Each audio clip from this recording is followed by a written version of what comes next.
Entre abejas, aprendiendo de la apicultura con pasión.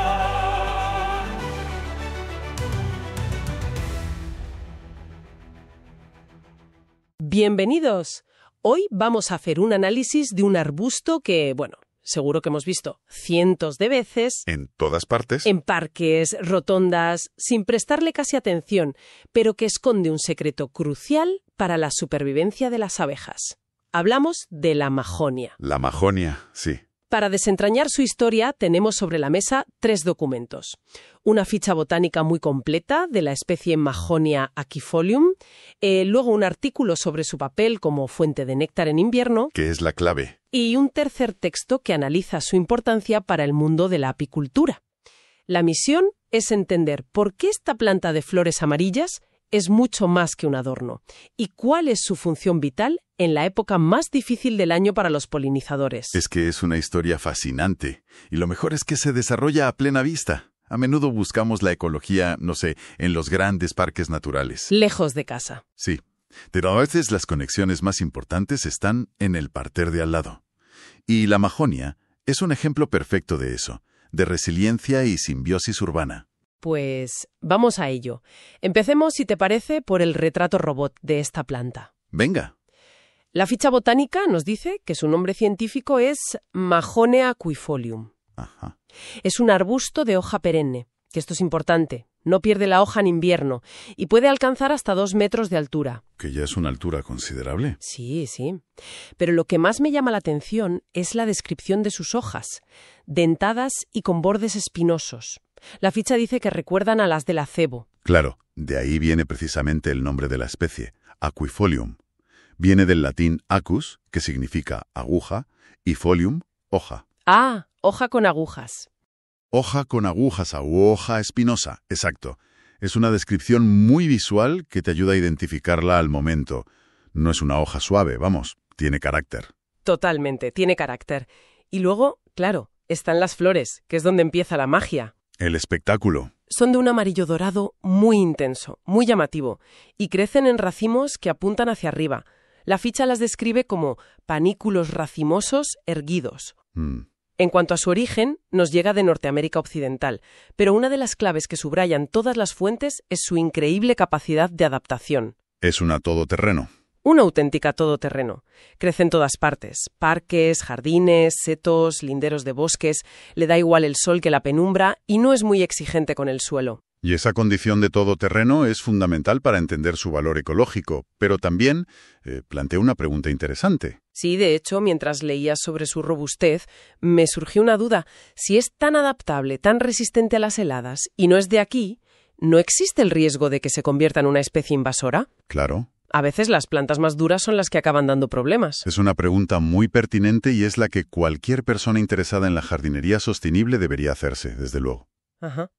En el caso de la mahonia, aunque es muy adaptable, no figura en los catálogos de especies invasoras preocupantes en España. Se propaga, sí, pero su crecimiento no es tan agresivo como el de otras especies exóticas que desplazan por completo a la flora local. Vale. Sin embargo, la pregunta subraya un principio clave. Siempre hay que vigilar cómo se comportan las especies no nativas.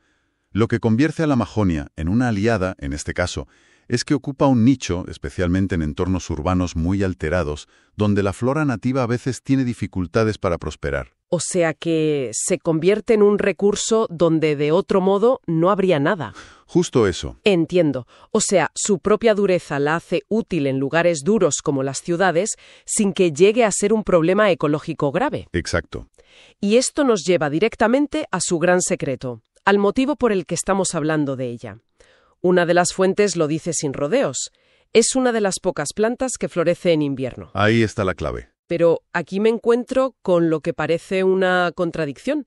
El artículo sobre su importancia para las abejas la califica de recurso invernal vital, pero luego voy a la ficha técnica de la Mahonia aquifolium y especifica que su periodo de oferta de néctar y polen es abril y mayo. Ya. Y eso ya es primavera. Aquí algo no me cuadra. Es una observación excelente. Y has puesto el dedo en la clave para entender bien esta planta. A ver. No es una contradicción, sino una cuestión de familia, por así decirlo. La ficha técnica es muy precisa y se refiere a una especie concreta, Mahonia aquifolium. Vale. Y es cierto, su pico de floración puede darse más entrada a la primavera. Sin embargo, las otras fuentes hablan de la Mahonia en general, refiriéndose a todo el género. Ah. Y dentro de ese género hay diferentes especies e híbridos que florecen en distintos momentos. El más famoso para este propósito es el híbrido Mahonia X media, que es un cruce espectacular que florece en pleno invierno, a veces desde diciembre hasta marzo. Ah, claro. Entonces, el género Mahonia, en su conjunto, ofrece una floración escalonada que cubre todo ese periodo crítico, desde el corazón del invierno hasta el inicio de la primavera. Eso es. No es una única especie, es toda la familia la que ofrece este servicio. Justo. Crean un puente alimentario. Y te aseguro que es algo que se ve y se oye. Recuerdo un febrero especialmente gélido en Madrid, con todo el paisaje gris, helado, silencioso. Paseando por un parque me topé con un macizo de mahonias en plena floración, un estallido de amarillo brillante. Pero lo más increíble no era el color, era el sonido, un zumbido constante. ¡Wow! Estaba literalmente lleno de abejorros reina, enormes, moviéndose lentamente por el frío, pero alimentándose. En mitad de ese silencio invernal, ese sonido era la vida abriéndose paso. Ahí es cuando entiendes de verdad lo que significa ser un faro de alimento en mitad de la escasez. ¡Qué imagen más potente! Y me hace pensar, ¿qué tiene de especial ese néctar invernal? ¿Es solo que está ahí o tiene alguna cualidad particular? Pues ambas cosas. Primero, y más obvio, es que está disponible, no hay competencia. Claro. Pero segundo, para una abeja o un abejorro, volar con 8 o 10 grados de temperatura supone un gasto de energía brutal. Es como si nosotros intentáramos correr un maratón en la nieve. Imposible. Necesitan un combustible de muy alto octanaje. Y el néctar de plantas como la Mahonia suele ser rico en azúcares, proporcionando esa inyección de energía inmediata que necesitan no solo para buscar más comida, sino simplemente para volver a la colmena o al refugio. Entiendo. No está sola en esta tarea, ¿eh? Forma parte de un club muy exclusivo junto a otras plantas como los heléboros o algunas clemátides de invierno, pero su abundancia en nuestros parques la hace especialmente relevante. Vale, está claro que es un salvavidas para las abejas. Pero me pregunto, si yo fuera apicultora y tuviera mis colmenas cerca de un parque lleno de mahonias, ¿notaría la diferencia en mi día a día? ¿En el manejo? Sí. ¿Se traduce esto en algo tangible? Absolutamente. Y las fuentes que tenemos son muy explícitas al respecto. Para un apicultor, tener mahonias cerca es como darle a sus colonias una ventaja estratégica al comienzo de la temporada. De hecho, uno de los textos dice que ayuda a las colonias a recuperarse después del invierno. Tiene todo el sentido. Después de meses de escasez, este primer gran banquete les da el empujón que necesitan. El pistoletazo de salida. Y no solo eso, añade que las prepara para la temporada de reproducción. Supongo que una reina bien alimentada empieza a poner huevos antes y con más vigor. Con miles de abejas listas para trabajar. O sea que una colonia fuerte arranca antes y al final del día produce más miel y otros productos. Simple y llanamente. Así de simple. Es una inversión directa en la productividad. Sí. Pero lo fascinante es que esta idea conecta con un concepto mucho más profundo que menciona una de las fuentes, la apicultura regenerativa. Ah, sí. Y esto va más allá de la simple productividad.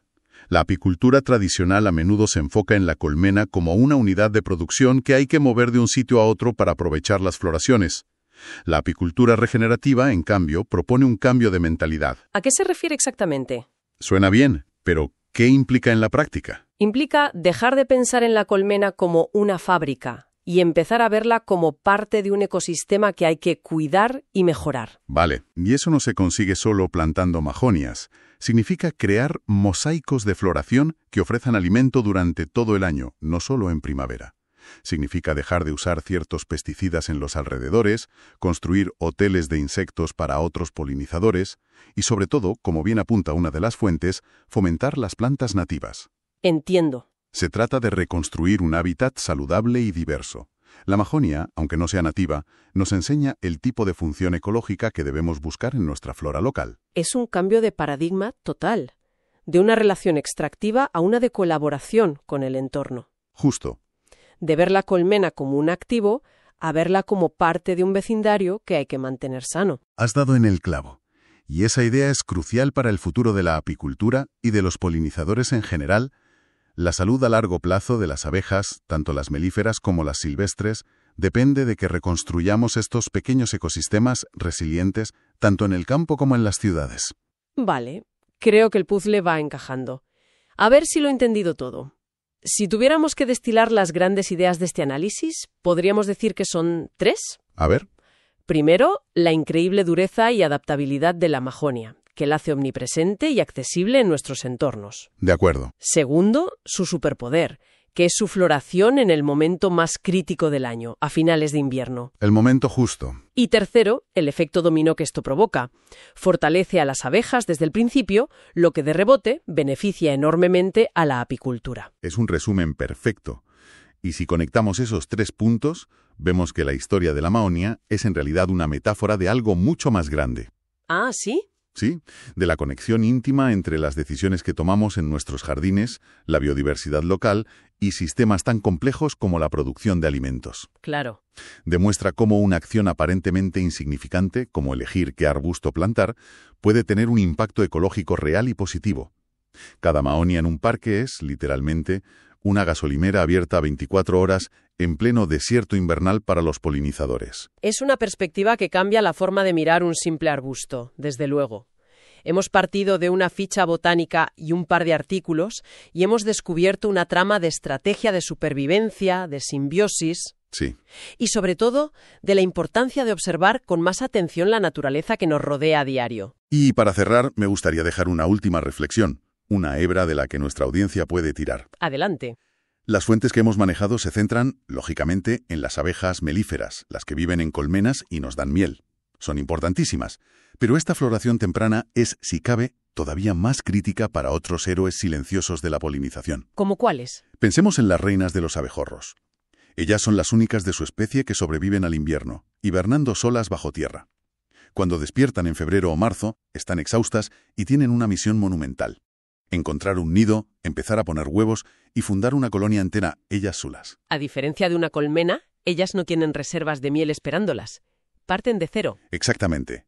Parten con el depósito vacío. Su supervivencia y el futuro de toda su estirpe dependen por completo de encontrar estas primerísimas flores. Claro. Para una reina de abejorro, una Mahonia no es solo una ayuda. Es la diferencia literal entre la vida y la muerte.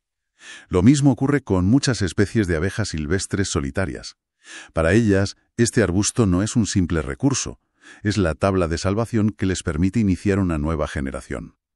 Es una cuestión de supervivencia individual, que tiene un impacto a nivel de toda una población. Precisamente. Y esto nos lleva a la pregunta final. Si la Mahonia es este héroe silencioso del invierno, ¿qué otros héroes anónimos tenemos en nuestros parques y jardines? ¿Qué otras plantas, qué otros insectos están cumpliendo funciones ecológicas esenciales que pasamos por alto simplemente porque no conocemos su historia? Quizás el próximo paseo por el barrio sea una oportunidad para empezar a buscarlos y a descubrir sus secretos.